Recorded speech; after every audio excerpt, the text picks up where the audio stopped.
Welcome to the wonderful world of policy debate. My name is Tara Tate from Glenbrook South High School in Glenview, Illinois, and I'm pleased to give you a brief look into the intense, challenging, and exciting world of cross-examination debate. Policy debate, also known as cross-examination debate or team debate, is the oldest form of competitive debate. The event involves a 90-minute competition between two opposite sides of a resolution. Each side is comprised of a team of two individuals. The resolution debated in policy debate is voted on nationally every year and announced by the National Federation of High Schools. The resolution each year will advocate that the United States federal government should take a course of action in a particular area of timely social controversy. One side, the affirmative team, will have to defend the resolution. They will argue that the federal government should adopt a specific plan. The resolution topic area tends to be very broad, so affirmative teams have ample ground to choose a specific plan of action to defend. For example, the clip that you're about ready to watch features the 2006-2007 resolution that states, resolved that the United States federal government should establish a policy substantially increasing the number of persons serving in one or more of the following national service programs: AmeriCorps, Citizen Corps, Senior Corps, Peace Corps, Learn and Serve America, Armed Forces. An affirmative team could choose a variety of affirmative plans that increase national service, such as increasing funding for Peace Corps volunteers, raising the end strength cap on the U.S. military, instituting the draft, or the training of more debate teachers under Learn and Serve America. The other team in the debate is the negative, and they will have to argue that the resolution, and specifically the affirmative plan, should not be voted for. There are a variety of tactics that the negative can use to try to persuade the judge. They can argue that there's no harm or wrongdoing occurring in the present system now. A negative team could also argue that a wrongdoing may exist, but the affirmative plan will not be very effective at solving this. A negative team could argue that there would be disadvantages or consequences to doing the plan. The negative could also argue that the affirmative specific policy might be a good one, but it is not an example of the resolution. That argument is known as topicality. A negative could argue, for instance, that the plan is not a mandated increase in national service. The negative could win the debate by winning that the affirmative plan was not on topic. The format of a policy debate round allows an alternating of sides and speakers to allow for a true clash of arguments. The first set of speeches in a policy debate is known as a constructive. The first speech in the debate is known as the first affirmative constructive. A constructive is 8 minutes in length, and all four debaters will give one speech, with the sides alternating. A constructive is the time to introduce and to build new arguments. The second type of speech is not really a speech, but a questioning period, known as the cross-examination. At the conclusion of each constructive speech, the speaker is open to a 3-minute questioning period from their opponents. Typically, the individual doing the questioning is a debater not preparing to give the next speech. The cross-examination period is a time to clarify and to subtly build your arguments. The best debaters will use this 3 minutes where they question the other team to the utmost advantage. The final set of speeches is known as the rebuttal. A rebuttal speech is 5 minutes in length, and each debater will give one of these as well. These are the last speeches of the debate, and the time is spent rebuilding your arguments and refuting the arguments of your opposition. No new arguments are allowed in the rebuttal speeches. Aside from the 3 sets of speeches, each team is given a set amount of preparation time. They may use this time however they wish. They could use the entire block before the first speech or split up the time amongst the speeches. Preparation time can vary from tournament to tournament, but the preparation time for the NFL District and National Tournament is 5 minutes for each team. One unique aspect about competitive policy debate is that teams will have to debate both sides of the resolution at a particular tournament in most states. Debaters will have to be skilled and knowledgeable on both the affirmative and negative side of the resolution. A quality policy debate round will combine quick thinking, good research, and good clash. An effective debater will have to think of answers to his or her opponents very quickly. Quality research is imperative in winning a policy debate. Very few arguments could be won in a policy round without recent and relevant research to support it. Debaters who want to excel in this activity will spend a great deal of their season researching arguments and knowing what their research says. An important piece in this success for a policy debater is also to be able to predict what other arguments could be heard on the topic. Since an affirmative can choose any relevant plan under broad resolution, a debater has to be able to anticipate what they would say when they are negative against a variety of affirmative plans. Although policy debate can seem overwhelming, there are a tremendous amount of resources available for both new and experienced coaches alike. The NFL website has a variety of coaching resources on policy debate that include curriculum materials for a classroom, educational handouts, and activities that can be utilized at practice. You can access these for free at www.nflonline.org. There are other websites that also provide materials and resources, such as the National Debate Coaches Association's website at www.thenDCA.org. Policy debate can open up a whole new world of social issues and critical thinking to our students. I could not imagine a better classroom for my students to be engaged in other than policy debate to foster critical thinking skills and argument strategy. Thank you, good luck, and I hope you enjoy the debate. Are they all bad for discipline? Speaking to AmeriCorps. AmeriCorps in a specifically. time of war, it is dangerous and irresponsible for policymakers. Will you show me in your evidence, because I know you read a lot of evidence saying that domestic spending is bad, but I would like to see the piece of evidence that indicates spending on AmeriCorps trades off with war spending. Please show me that in a piece of evidence. Okay, I believe it's right here.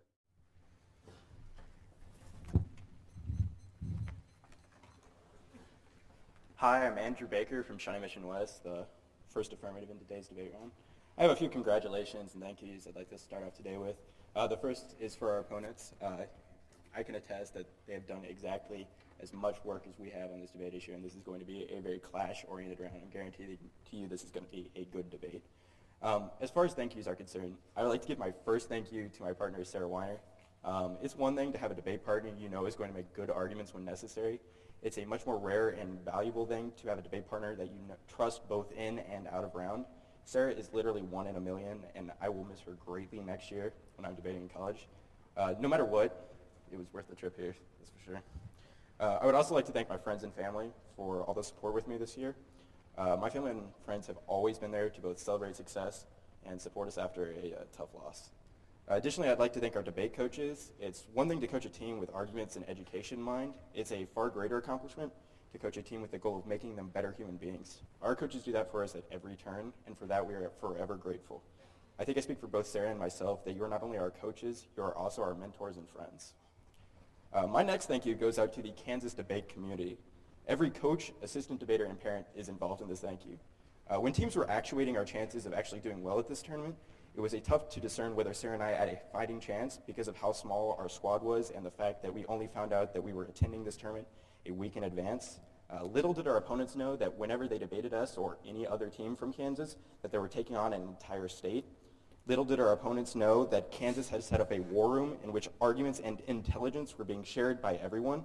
Little did our opponents know that Sarah and I were literally flooded with support at all times of this tournament. This unity is something that I've never seen before in the debate community, and something that I believe everyone should strive for. Kansas is the reason as why we are debating here today. Between the years of competition that it has provided for us and the support we've needed when the time was right, Kansas debate has been there. I'd also like to thank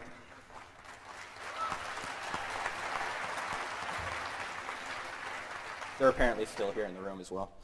I would also like to thank the University of Texas at Dallas, the school I'll be attending next year to debate for. They've given us continuous support throughout the entirety of the tournament and before it even started, really. Finally, I would like to thank the executive committee of the NFL as well as the local host community, or host committee rather, for putting the tournament on. It's been extremely well run from our perspective, and they deserve our utmost gratitude for doing that. Additionally, the sponsors, also the ones behind this debate, we should really be thankful that they can put this tournament on for us. Let's get to the debate now, without further ado.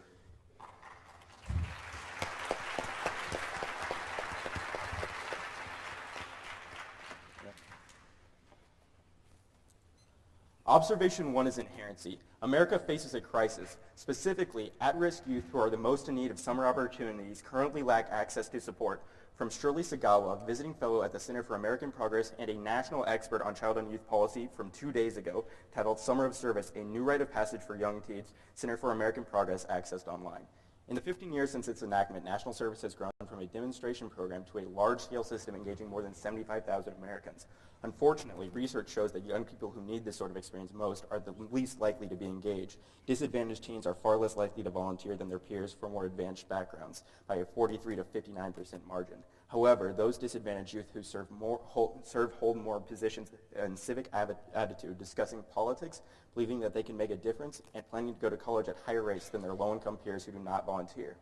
Unfortunately, the Summer Service Act of 2007 is stalled in committee. It has laid dormant for 2 months and counting. From the Library of Congress, Online Access 621-2007, titled A Bill to Amend the National Community Service Act of 1990 to establish a Summer of Service State Grant Program.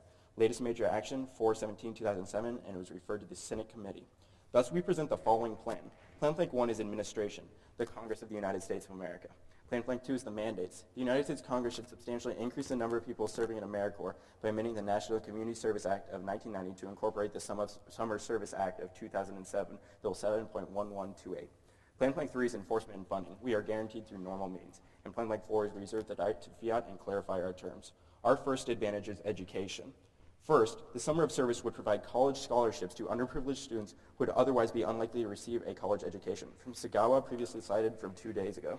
Middle schoolers who perform a summer of service under the bill would earn a scholarship at a time in life when students and their families needed to begin thinking about college. This feature would positively brand the participating youth as college material, even those who considered the possibility, and could set students and their families in a course of way for saving for college. And this is crucial to economic growth in 2 ways. The first is domestic potential. Increasing minority education efforts is critical to create the necessary domestic talent to sustain U.S. economic growth and national security. From Shirley M. Malcolm, Daryl E. Chubin, and Jolene K. Jess, American Association for the Advancement of Science and National Action Council on Minorities in Engineering, October 2004, titled Standing Our Ground, A Guidebook to STEM Educators in the Post-Michigan Era, accessed online. The case for diversity has been well articulated. Economists have identified progress as the single most important determining factor in the U.S. economic growth, accounting for as much as half of the nation's long-term growth over the past 50 years. The number 2 greatest threat to national security is the failure to give adequately science and ensure that science and math education produces enough young Americans to actually do the science that is needed. If women, underrepresented minorities, and persons with disabilities were represented in the U.S. science and engineering technology workforce, the shortage of skilled American workers could largely be ameliorated. If we do not act now to incorporate the marginalized groups into the dynamic workforce, we risk endangering our economic and national security well into the future. Second, cross-cultural competence. Diversity in academics is critical to cross-cultural competence and critical thinking, which is key to U.S. businesses and the economy. From Thomas A. Goschlick, Senior Vice President of General Counsel at General Motors Corporation in 2005, from the paper Brief of the General Motors Corporation as amicus curiae in support of affluence, accessed online. The ability of American businesses to thrive in the 21st century will depend in the large measure of our nation's response to the increasing diversity of our own populations. To succeed, American businesses must select leaders who possess cross-cultural competence, the capacity to interact with and understand multiplicity of perspectives held by persons of different ethnicities. Authorities occurring cross-cultural competence is the most important new attribute for future effective performance in the global marketplace. Research confirms students are likely to acquire greater cross-cultural competence in a multicultural academic environment in which students and faculty of different cultures and races interact, and they have a homogeneous one in which cross-cultural communication is mere theoretical construct. And finally, economic growth is key to resolve a host of social problems, aid national security, and improve the living standard. From Leonard Silk, Distinguished Professor of Economics at Pace University, Senior Research Fellow at the Ralph Bunche Institute, and from the Foreign Affairs Magazine, Volume 72, Issue 1, 1994. Economic hardship is not the only cause of social and political pathologies, but as it aggravates all of them. They in turn feed back to the economic development. They undermine efforts to deal with such global problems as environmental pollution and production of trafficking of drugs, crime, sickness, famine, AIDS, and other plagues. Economic growth and growth alone creates the additional resources to make it possible to achieve such fundamental goals as higher living standards, national and collective security, and a healthier environment, a more liberal, open, and economies and societies. Advantage 2 is service learning. First, current national programs towards underprivileged youth utilize a successful reactionary policy. Implementing the affirmative is crucial to motivate students in building an effective community. From Sagawa, previously cited. Young people's experience would be part of a learning that helps them connect their service to citizenship. Some would be so motivated by their experience that they would want to stay involved. Some would use their experience in other ways, bringing their greater sense of self-worth, community, teamwork, and other skills to future undertakings. Unfortunately, these kind of opportunities are the exception, not the rule in America today. Despite the pivotal nature of these teen years, the youth-focused investments tend to emphasize problems, not potential. We spend money telling teens to stay away from drugs, to discourage teens' pregnancy, yet research tells us that giving young people something to say yes to is an essential part of teaching them how to say no. And community building through the affirmative is empirically effective. The examples include support for the environment and the homeless and assistance ranging from tutoring to young children and care for the elderly. The affirmative teaches students to create and examine real problems in their community and build their own projects for a better society. Sagawa previously cited. Not only would students and their families benefit, communities would as well. Existing problems have mobilized the middle school students to manage and recycling programs, educate the community about the environmental hazards, and tutor young children. In the wake of Hurricane Charlie, the students interviewed registered the deployments of more than 5,000 volunteers. The kind of awareness, empowerment, and responsibility built through the program could be exhibited in teens everywhere. It could provide a summer of service, helping them put their lives on a positive trajectory to become a vital resource for their communities. And finally, deteriorating social bonds exacerbate forms of welfare. Only service learning can build ethic of community and build connections to resolve the roots of human conflict. From Joanne Mart, the Director of Communications for Unite, the National Clothing and Textiles Unions, titled A Place for Us, How to Make Society Civil and Democracy Strong from 1998. Much is at stake today. The economic reality of jobs vanishing at the very moment we are reaffirming the ideology of work, calling the ethic of our value in the politics presents a problem. In our civilization, work has endowed human life with meaning, dignity, and status. As work disappears, we must look to new ways to define ourselves, making ourselves good citizens of perfect root. Democracy depends on them to be educated and civil society, to participate in deliberation, time to service, volunteer for civic activities. Unless we find new ways to distribute the fruits of non-labor-based productivity, more citizens will become poor in economic and social terms, and systems themselves will be undermined and destroyed by political instability and new forms of class wars. Observation 2 is solvency. First, the plan would make the community service a rite of passage to students entering high school, transforming young lives of the entire communities. Our authors are an expert on this subject, from Sagawa previously cited. Legislation would support community efforts to engage young teens in intensive service as a rite of passage during the summer of high school.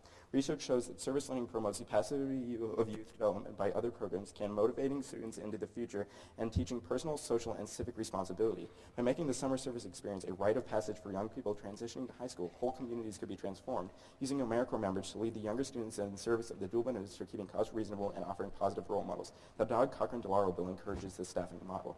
And second, each specific aspect of the plan is absolutely key. The children we target are too old for babysitters and too young for jobs. Summer is an especially important time for the plan to occur, from Sagawa previously cited. The summer months between middle school and high school can be particularly testing time when children are redefining themselves into the process making decisions that may well determine who they are as adults, for better or worse. For working parents, these several months are a particular challenge. Their kids are too young to be paid for jobs and too old to be babysat. Economically well-off families can afford a host of summer camps, but in many communities, offering the older youth are limited in price steps and make summer a time of particular peril. Thank you, and I'm now open for cross-examination. Now see the Andrew, ones. what's Yeah. something?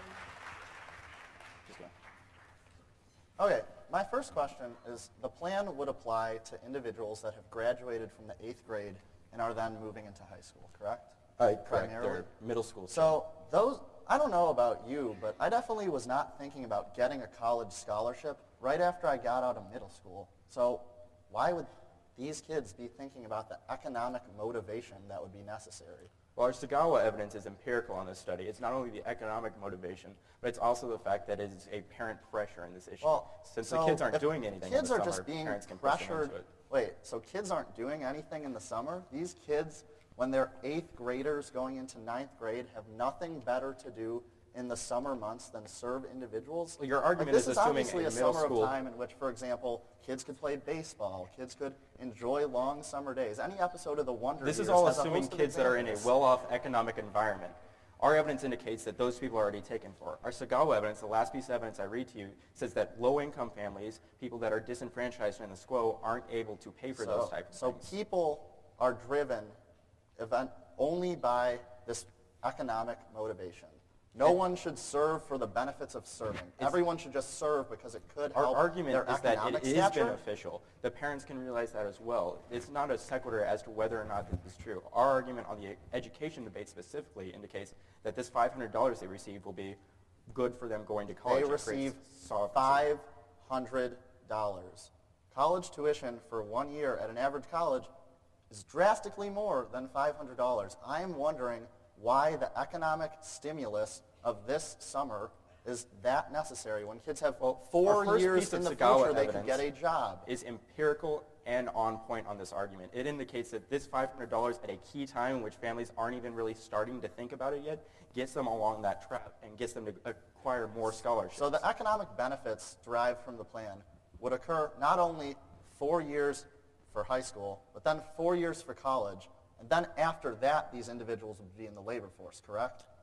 We're claiming that this immediacy of the plan leads to a perception that these people are now getting into college. It makes them college bound. There's a Our argument on the perception serving- college enlistment numbers go up, but even though they will not actually go up for 4 more years. Which piece of evidence draws that distinction? These children Please are point it out immediately specifically serving. in Our the Sagawa evidence in the Can civil you please society. point it out specifically? Is all You I'm got it. asking.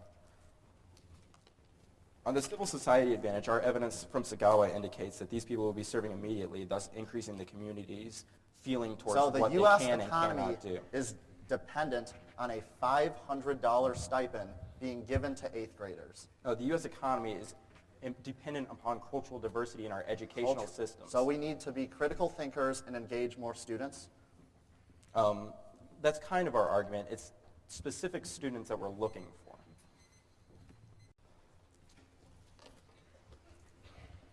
Can I get a pen? Or paper?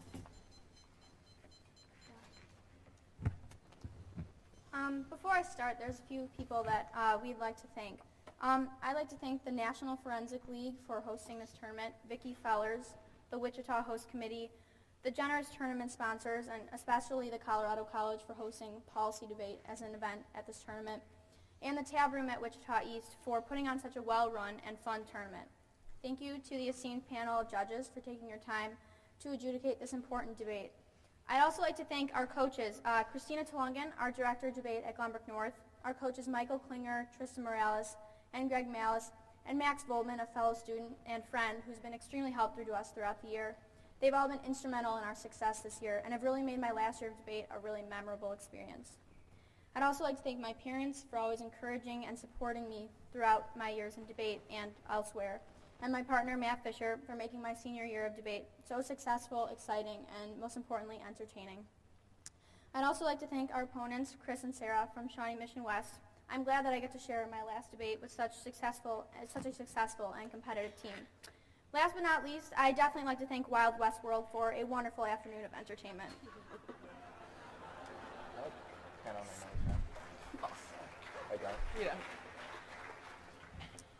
So the order will be 3 new off-case positions and then solvency.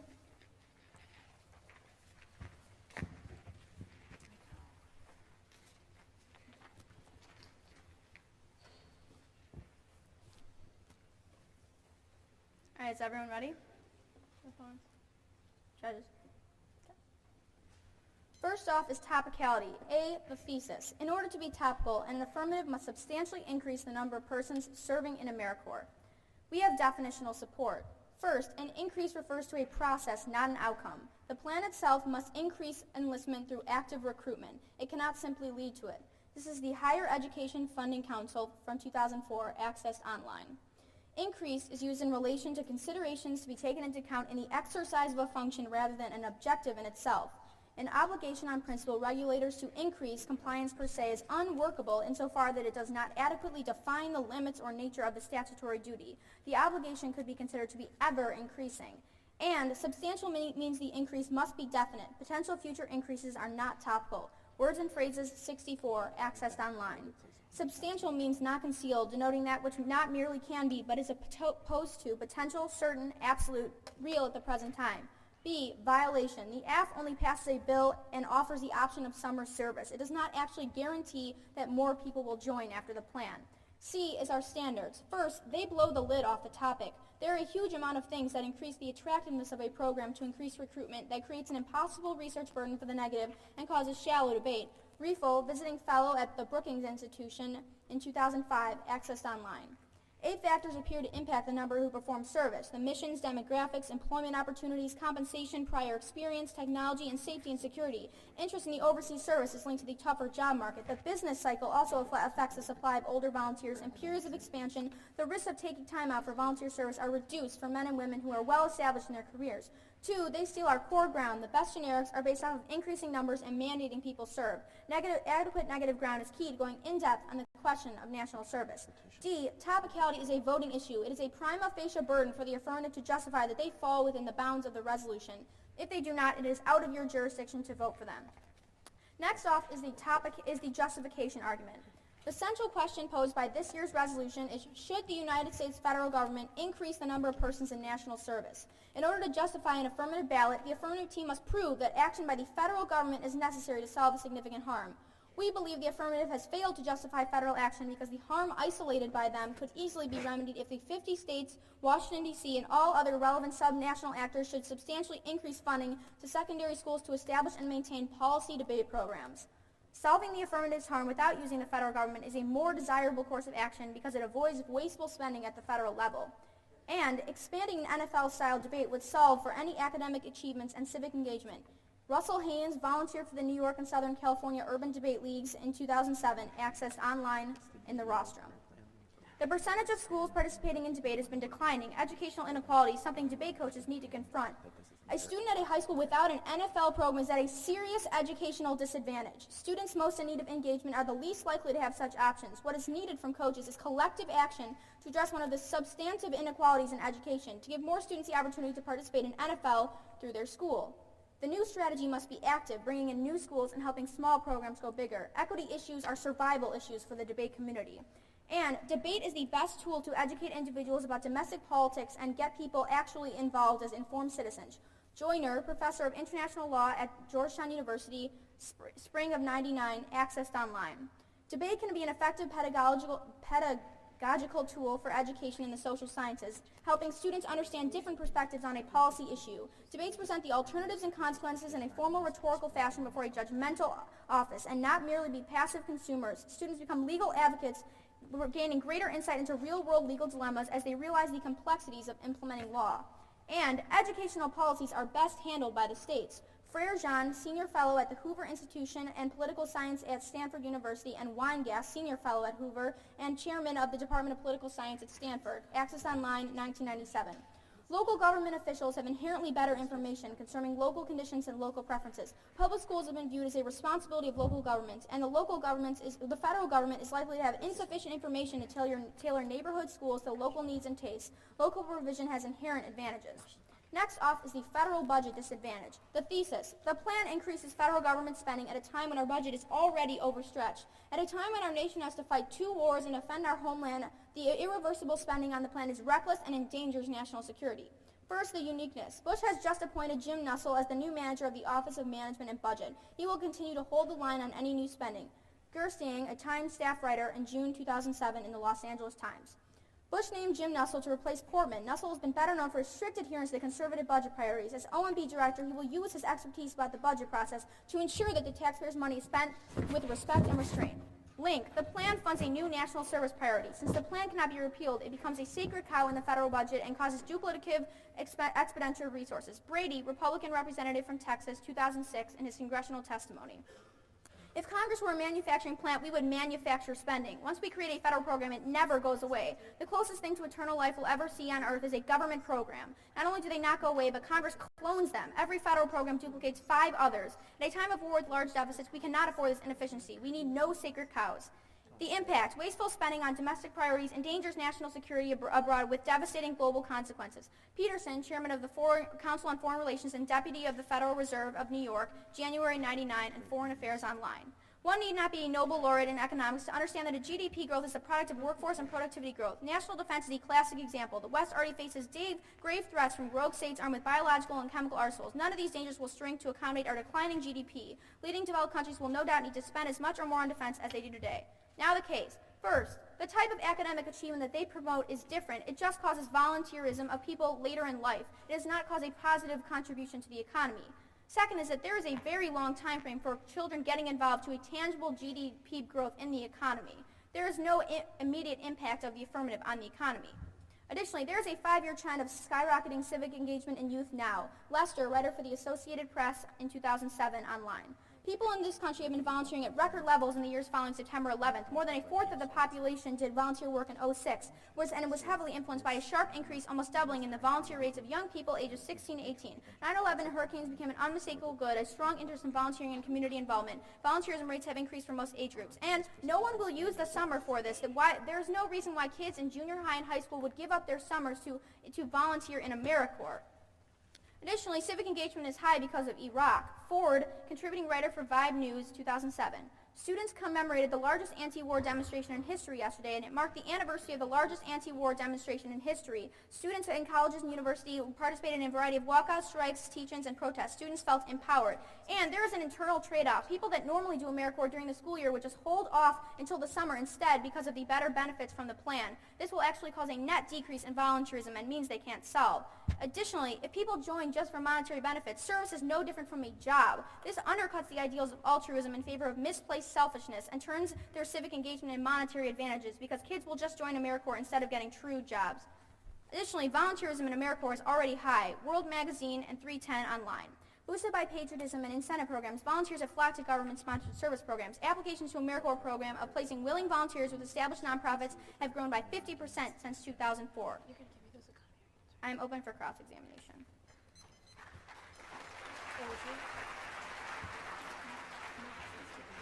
Okay. Oh, I'm very sorry. Could we get our 1AC back too? Yeah, they want their 1AC back, man.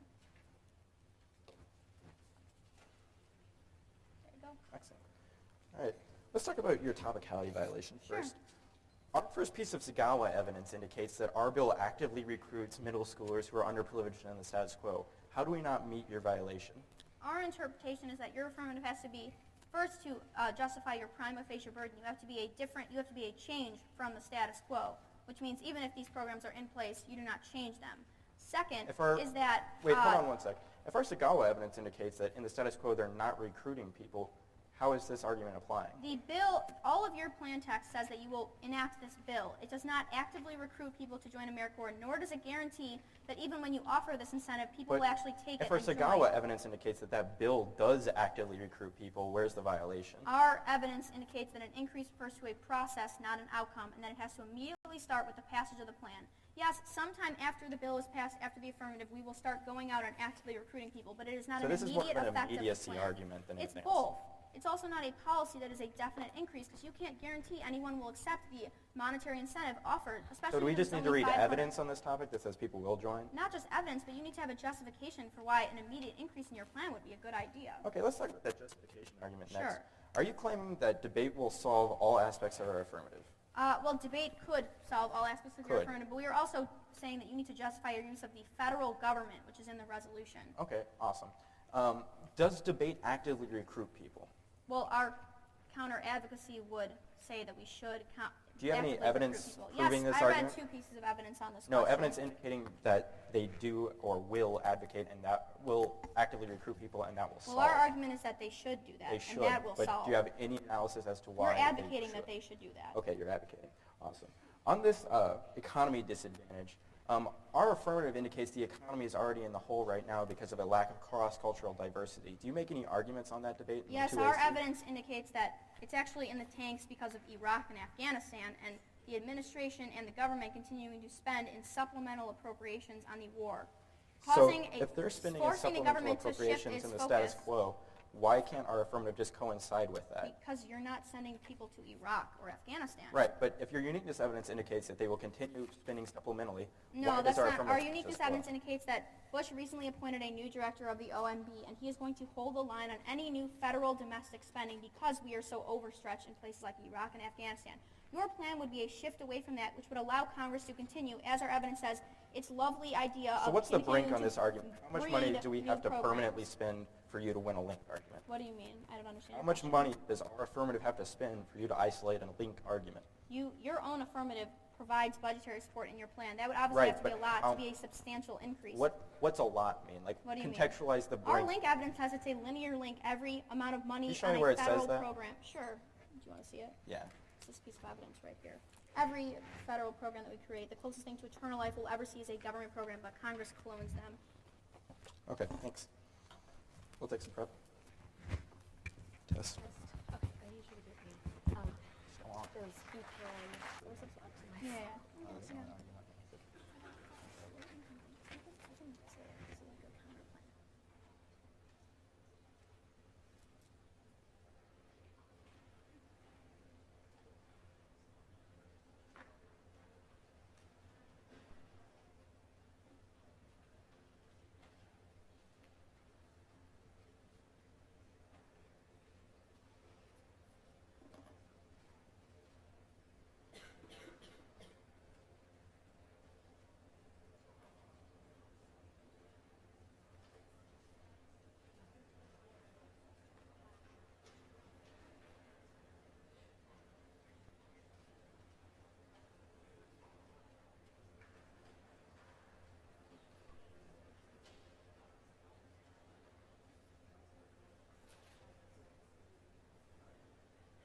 Okay. First, my name is Matt Fisher. I'm obviously giving the second negative for Team X288.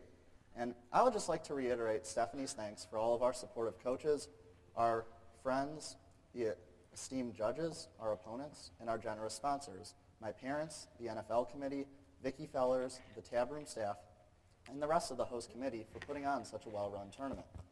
More than anyone, I would like to thank my partner, Stephanie Spies, for her work ethic, joviality, and amusing affinity for Wild West World. I'll be addressing the federal budget disadvantage. There will be an overview on that. Then I will be addressing the case arguments.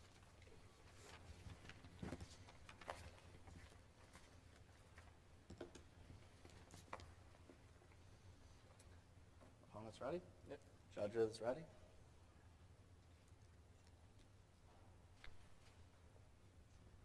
Our spending argument demonstrates that you should vote negative in any paradigm. The impact to our disadvantage has a shorter time frame than the impact to the harms of the case because new spending will immediately threaten our national security priorities. Moreover, our Peterson evidence explains that the dangers resulting from overstretching our budgets include nuclear and biological war or terrorism, which is much greater in magnitude than the affirmative harms. Our disadvantage also complicates the ability of the affirmative to solve the case because a world in which we are in a protracted war against other nations or another terrorist attack occurs, obviously the economy would be detrimentally affected, which 9/11 proves. As a policymaker, you have an obligation to err on the side of caution as it relates to new government spending. Vote negative to reject the wastefulness of the affirmative. This is Weldon, a representative of Florida in the FDCH political transcripts in 2002. In this time of uncertainty and war, we have a moral obligation to end the funding of poorly performing agencies and programs. A dollar spent on a program that does not help the people is a dollar we cannot spend on homeland security. It would be unconscionable to fund a poorly performing program when the safety of Americans requires that the government take on many additional expensive tasks. Working on behalf of all Americans with that privilege comes the responsibility to use hard-earned taxpayer dollars wisely and effectively. The first argument that made in the 2AC is a piece of evidence from 2003 saying now is the critical time to stimulate the economy. First, the fact that this evidence is 4 years old is a reason you should be highly skeptical of the government being able to pump the prime of the economy. Second is that this does not assume the affirmative's means of increasing economic growth, but rather it is an economic theory argument that if the government were to cut taxes, for example, that would stimulate economic growth, not if they were able to spend on national service. The second argument made in the 2AC is that the plan only costs $100 million. First, that begs the question of the word only, because that is the entirety of our disadvantage. Second, we disagree with their characterization our disadvantage is predicated on the type of spending they employ as much as the amount. The 1NC Brady evidence explains that the new untouchable budget priorities have a spillover effect where Congress winds up wasting $5 for every dollar that actually funds the plan. Our Brady evidence is the most qualified to speak on this issue because he has served multiple terms in the House of Representatives. This argument also proves that the affirmative massively underestimates the amount the plan would cost in real spending and that the majority of the spending on the plan would be wasteful. As a policymaker, that proves you have an obligation to reject the affirmative. In the context of AmeriCorps, it is nothing but a wasteful government bureaucracy. This is Sanchez, a fellow at the Cato Institute in 2003. Even its own director described AmeriCorps as another cumbersome, unpredictable government bureaucracy. AmeriCorps doesn't just waste tax money, it diverts private contributions and volunteer times to the programs that bear its imprimatur.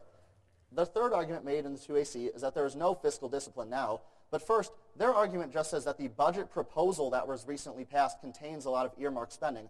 Our uniqueness evidence takes this into account by saying that Bush's appointment of the new manager of the Office of Management and Budget is able to take into account this earmarked spending, and Bush would veto this spending when it actually came up for him. Second is that the United States economy is growing and is strong now. This is Bloomberg News, June 20th, 2007, accessed online. Federal Reserve Bank of Dallas President Fisher said he expects accelerated growth in the U.S. economy in the second quarter. The economy is powerful. And Bush will restrain excessive spending. This is Wiseman, June 20th, 2007, from the New York Times, accessed online. The administration has promised a hard line on spending. Bush praised Portman as pressing for keeping spending under control and reducing the deficit. He's put Democratic leaders in Congress on notice that I will veto bills with excessive levels of spending, the president said. And even if government spending is high now, that just proves our argument. The majority of that spending is going to national defense, which is important to prevent a litany of catastrophes outlined in our Peterson evidence. The fact that the government is already spending a lot of money is just another reason why a new, untouchable domestic spending priority would be dangerous and irresponsible in the current climate. The fourth argument, they say that they solve the economy faster. First, I don't know if he was kidding on this in the 2AC because they conceded in the cross-examination it would take at least a couple of years, or at the very worst case, a summer, so 3 months, for them to have any positive impact on the U.S. economy. Their last argument, they say that diversity is critical to the economy. First is that Stephanie will explain that our counter-advocacy of debate is able to access why diversity is good. Second is that solving worker shortages is also a long time frame because people who go to college would not be within the labor pool until 8 years after the plan happens. So there's a very long time frame to solving for the significant harms of the affirmative. And the cultural competence argument, their Malcolm evidence and their Gottschalk evidence that they're quoting on this are talking about education such as science, engineering, and math achievements, not a volunteering of time for other individuals. That it is that incompetence in science and math that is more important to the future U.S. economic growth. Thus, they do not access an internal link for why any of this is good. The case arguments. First is, please extend Stephanie's first argument in the 1NC that the individuals that volunteer at the time the affirmative plan says they would volunteer are just more likely to not get a job in the future, but rather to become nonprofit volunteers in the future. These individuals do not contribute productively to the economy because they are not a positive increase in the United States' GDP. All of their evidence assumes a world in which individuals go to college and then are motivated to go on into the labor force, but they do not have evidence saying that that is the case. Rather, it is much more likely that these individuals will be volunteering in non-for-profit organizations after the plan. The second argument in the 1NC is that there is a very long time frame to solving for the economic harms of the affirmative. That was already explained on the spending disadvantage, that it would, at the very worst case scenario, take a couple of years. And fine, maybe the plan is a good idea in a couple of years, but not at a time when the United States is fighting 2 different wars, and thus any new spending now would be irresponsible for congressional policymakers.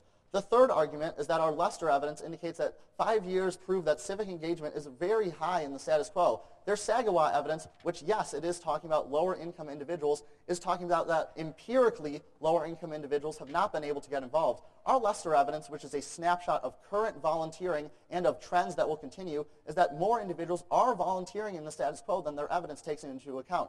Yes, maybe when Sagawa is talking about in the 1980s or the early or late 90s, lower income individuals were not volunteering as much, but our Lester evidence indicates, and our World Magazine evidence, which is the last piece of evidence read, indicates that volunteering in AmeriCorps is across the board high in the status quo. Thus, people are already engaged.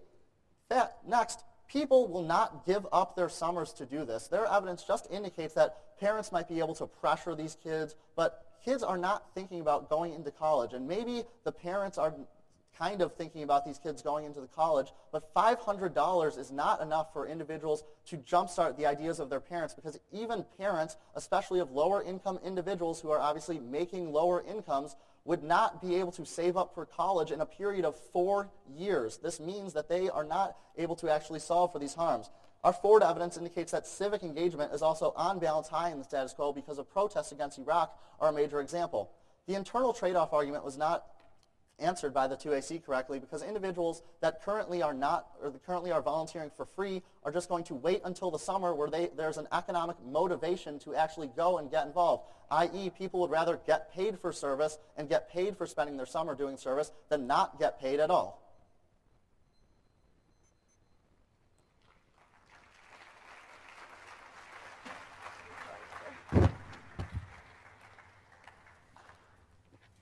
You ready? On the spending disadvantage, you read a piece of evidence that says that AmeriCorps is a wasteful program, correct? Yeah. Okay. But you also read a piece of evidence that says that Bush cuts wasteful spending. And I'm confused. So the plan would be cut by Bush? Why don't has Bush win. not cut AmeriCorps in the status quo Bush if it's wasteful spending? has been cutting AmeriCorps. Sanchez evidence indicates that AmeriCorps' past financial mismanagement caused Congress to institute a lot more oversight. Wait, over Congress AmeriCorps instituted more specifically. oversight? Yes, but I know what you're trying to get at. That does not answer our Brady argument, though, because our Brady evidence says that when Congress spends on one program, it, quote, duplicates it to, actually, I believe the word is clones, actually, sorry, clones it to 5 other programs that are basically I understand identical. that, but if and this is then you're such a costing problem not- with the national service programs, and Bush is taking such a hard line Then we against should such not programs, fund then those why programs. has Bush not We should vetoed not. AmeriCorps, Citizen Corps, Senior Corps legislation Bush in the status quo? has. Where Bush is has that cut- evidence that AmeriCorps no longer gets funding? Well, I didn't know that you'd be making this argument in cross-ex, so I did not preemptively read a piece of evidence on this question. But either way, Bush, throughout his presidency, has been cutting national service funding. For example, AmeriCorps' NCCC program, the National Civilian Conservation Corps, has been cut even after the wake of Katrina. Okay. And you also say that all national service, like all domestic programs, are they all Our bad for evidence is discipline? speaking to AmeriCorps. AmeriCorps in a specifically. time of war, it is dangerous and irresponsible for policymakers. Will you show me in your evidence, because I know you read a lot of evidence saying that domestic spending is bad, but I would like to see the piece of evidence that indicates spending on AmeriCorps trades off with war spending. Please show me that in a You piece have of our evidence. Brady evidence. Okay, so I believe it's right here. all right. If you could hand me it, I can't reach that far. I understand. But either way, if Congress were a manufacturing plant, Where does we it would say the word AmeriCorps, Oh, please? That card, you're correct, does not say AmeriCorps. It is Okay. speaking to federal Let's move on to programs. solvency quickly before You we want me run to- out of time. okay. That's all I needed. Thank This you. card is Thank quite you. good. I don't think I- you're I- giving it the credit it deserves. This probably wouldn't be my job. Let's talk about solvency. Okay. You make argumentation that our Sagawa evidence is talking about the 1980s. Well, your evidence, based kind of like any study ever that is citing Where do empirical you history, see that within is the piece of citing evidence? Because it was empirical written 2 history. days ago. Right, but your evidence is relying on statistics Show me from in the past evidence years. where it's relying on statistics from the 1980s. The fact that he's saying he did research on this means that he's not doing research about the future. He's basing research on But where do facts that are you in the past. where do you find any indication in the evidence that that research wasn't done last year? Okay, that evidence is older than our evidence that says currently there is volunteering in AmeriCorps that is high. But in do the you status read quo. evidence about underprivileged youth? Our evidence speaks to across-the-board youth, Thank yes.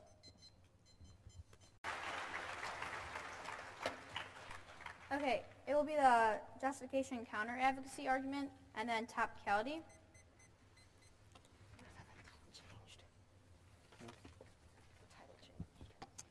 Is everyone ready?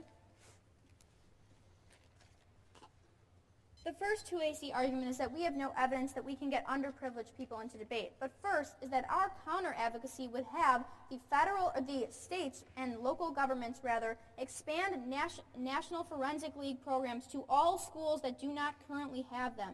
This is able to solve a majority of the arguments that the 2AC makes on this because it does not presume that we would still advocate an alternative action to make the affirmative prove that their action is the best for you to vote for as a policymaker. Their second argument is that they are able to solve civic engagement best. However, their summer programs would not include debate. Do not let the 2AC and the 1AR spin their evidence to say such a thing. Our counter-advocacy is able to solve for a few reasons. First is our Haynes evidence indicates that low-income people are only not involved in civically because of lack of involvement in programs like active educational programs like debate. This is because of educational inequalities inherent in some of the way that debate programs are distributed. The only way to solve would be to expand NFL programs to all high schools so that anyone could get involved with debate.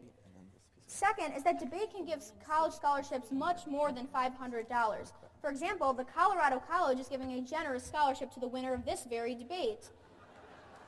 Additionally, debate can cause multiculturalism and cross-cultural diversity because project teams in college, such as the Louisville Project, Long Beach, Jordan, Kansas City Central, and other teams, prove that debate is a key cross-access point for diversity. Additionally, the Urban Debate League, which our Haynes evidence speaks to, is able to cross these bridges by discussing the types of low-income barriers when they have debate rounds. Debate also offers middle school programs in places like Georgia, so you can still get involved in debate even if you are in the younger age group like the Plan. Their third argument is that they do not need to justify anything but an increase. However, they misunderstand our justification argument. The affirmative does not justify that the United States federal government must do the plan, which is what is mandated by the words in the resolution. Instead, the states and Washington, D.C. and all relevant sub-actors can adopt policy debate programs. Even if they win that an increase is a good idea to solve civic engagement, they have not proven that as a policymaker, their policy is a better option than our counter-advocacy. Their last argument is that the states are not able to amend legislation, but we are not trying to claim that they can. Rather, we are trying to claim that the states could do policy debate programs and that the federal government does not have to take action to solve for their harms. They have not met the burden of proof that is a stock issue burden for the affirmative, that they are the only way to solve for their significant harm. Policy debate programs are able to solve because high school NFL programs are at anyone without a high school NFL program is at a serious educational disadvantage, says our Haynes evidence, and they are less likely to become engaged in the future. This actually means our counter-advocacy is able to get people involved in things like AmeriCorps in the future, so we actually solve civic engagement best. Secondly, debate is the best tool to get students educated on domestic politics and international relations. Debates focus on role play and research. As the 2AC pointed out before she gave her speech, in her thank you speech, debate is the best way to get people involved and educated throughout their high school experience. We become informed citizens that will continue to be involved in politics and civically engaged throughout our lives. Now to topicality. Their first argument is that they meet, but they do not have any evidence that says that people will accept the offer after the bill is repealed in their plan. Their evidence all just says that the bill's effects could have recruiting effects on people, but they do not have any evidence that says that low-income people will accept this offer. They have some rhetorical evidence that says that people might do it for this and this reason, but they do not have any definitive and conclusive evidence which says that they will cause an immediate and definite increase. Our Higher Education Funding Council evidence says that it's not how you increase, but it's that you actually cause an increase in the process. Their next argument is that they defend an increase. However, even if they defend one, it is unpredictable for the negative because no definite increase in their plan text means that we do not get links to our generic disadvantages. For example, we should not have to wait until the 2AC actually answers the spending disadvantage to know whether or not it's a good idea to read it. Their third and fourth arguments are about how many people they would increase by, but they do not have evidence that says that the bill will definitely cause this much of an increase, just that it possibly could. This still does not guarantee our link, but it does say that if they do defend this, that they guarantees us our link to our spending disadvantage because it spends so much money.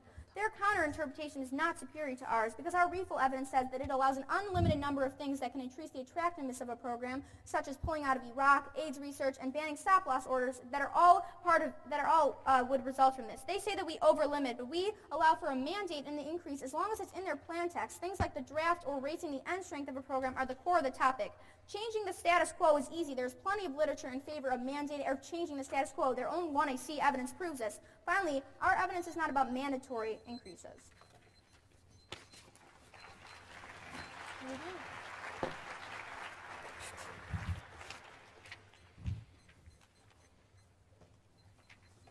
I'm really interested in this Wild West world now. Oh, thanks. Is everybody ready for an order? It's going to be the topicality debate, and the solvency debate, then the justification debate, then the overview on the fiscal discipline, or rather the budget disadvantage, and then the budget disadvantage proper. Did all the judges get that? All right, excellent.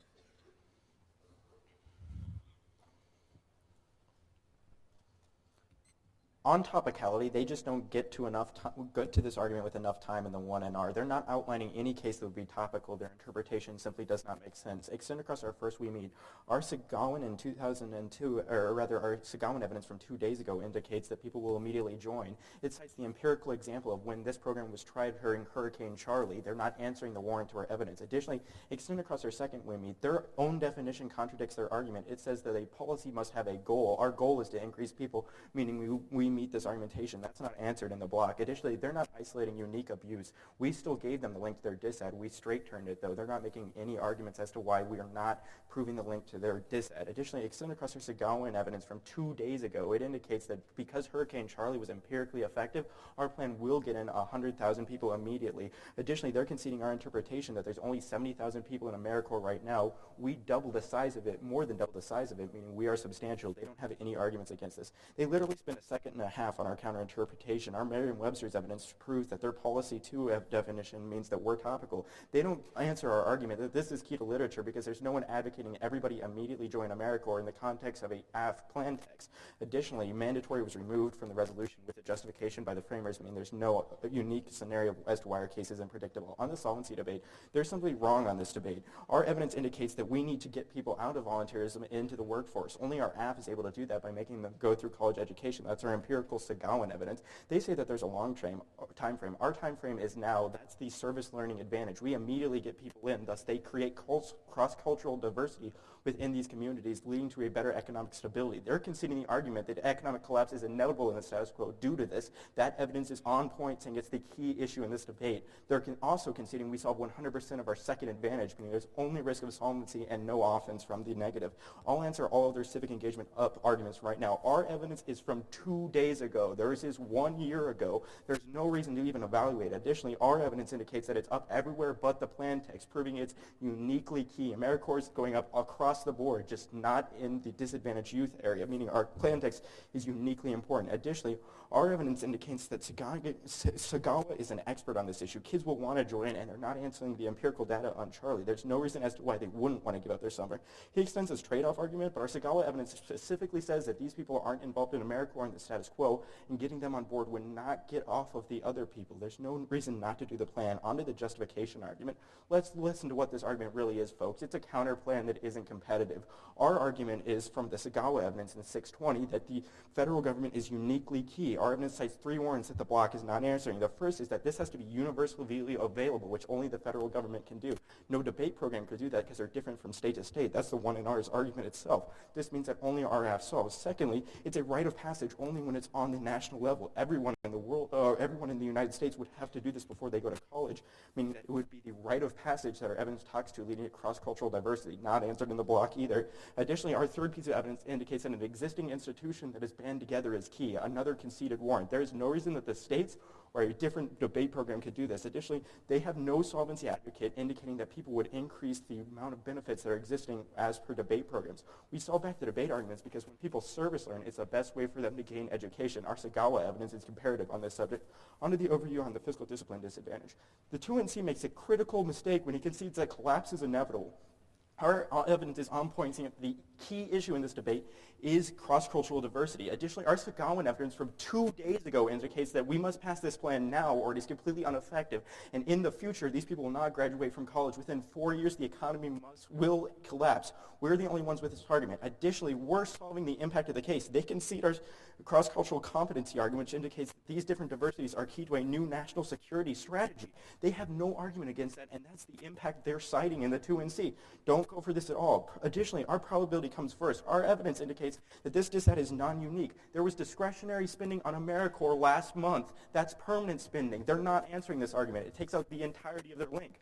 Additionally, if collapse is inevitable, the economy being up right now does not matter in the context of our argument. They concede our turns outweigh because only our argument cites the status quo from 2 days ago. Additionally, extend across our EPI in 2003 evidence on the line by line. It indicates that if we do the plan now because it's a necessity, in the future we can maintain these types of things. Additionally, they're not proving a Brink argument. $100 million is a drop in the bucket compared to the millions being spent discretionally on AmeriCorps right now. Additionally, extend across our WINS 619 evidence. This is the evidence indicating that Bush has already spent discretionary. They said that this is a bureaucracy in the status quo. Our evidence indicates that this can be solved by putting in cross-cultural diversity. Additionally, this is not impacted or specific to our AF case.